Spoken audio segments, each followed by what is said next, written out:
నీతిమంతుల ప్రార్థన దేవుడు ఆలకించును. నీతిమంతుల యొక్క ప్రార్థన దేవుని యొక్క సఫలీకృతం మనకి అనుగ్రహించును. రోగి స్వస్థపరచబడతాడు. ఎటువంటి పరిస్థితుల్లో ఉన్న వ్యక్తులకైనా దేవుని యొక్క గొప్ప సహాయం వస్తుంది.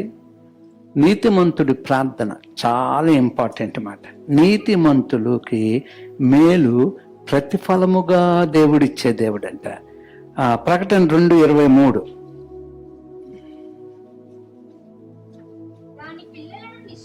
చంపెదను, అందువలన అంతరింద్రియములను హృదయములను పరీక్షించువాడని నేనే అని సంఘములన్నీ తెలుసుకొనును. మరియు మీలో ప్రతి వానికి వాని వాని క్రియల చొప్పున ప్రతిఫలము ఇచ్చెదను. వాని క్రియల చొప్పున ఆయన ప్రతిఫలం ఇచ్చును. మన క్రియ దేవుడు చూస్తున్నాడు. అంటే మన పనులు దేవుడు చూస్తూ ఉన్నాడు. ఎలాంటి పనులు మనం చేస్తున్నాం, ఎలాంటి క్రియలు మనం చేస్తూ ఉన్నాం, మన క్రియలను బట్టే అంట ప్రతి ఒక్కరికి ప్రతిఫలం ఇచ్చే దేవుడు.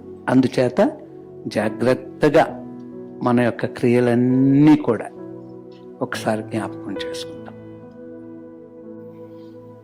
మన పనులన్నీ జ్ఞాపకం చేసుకుందాం. నీతిమంతుడు మన దేవుడు. ఆయన నమ్ముకున్నప్పుడు మనం నీతిమంతులం అయ్యాం. ఇంకా మచ్చలు మనలో ఉండకూడదు, మలినం మనలో ఉండకూడదు, ఆయనకు వ్యతిరేకత అయినది ఏది ఉండకూడదు. మన నీతి, మనం ఏదైతే నీతి అనుకున్నామో ఆయన దృష్టిలో ఎలాగుందండి? మురికి గుడ్డలు. ఆయన నీతి ఇంకా దానికి మించింది లేదు. ఆయన నీతి సూర్యుడు ఆయనే.